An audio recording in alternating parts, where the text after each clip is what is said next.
So every year in Australia, forklifts are involved in thousands of workplace injuries, and in most cases, the employer is liable.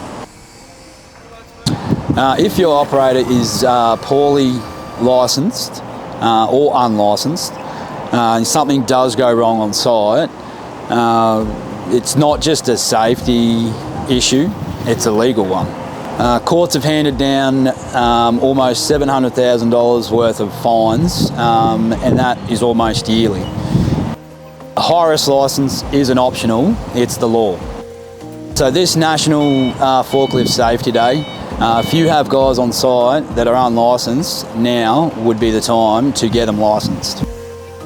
MBA's training forklift course is nationally accredited over the 3 days. What your people will learn is how to do pre-starts, operational checks, making sure that equipment in your forklift is safe to use, how to shift loads, either around a yard, potentially even into racking systems. They'll leave here with a high-risk licence given to them from an accredited assessor.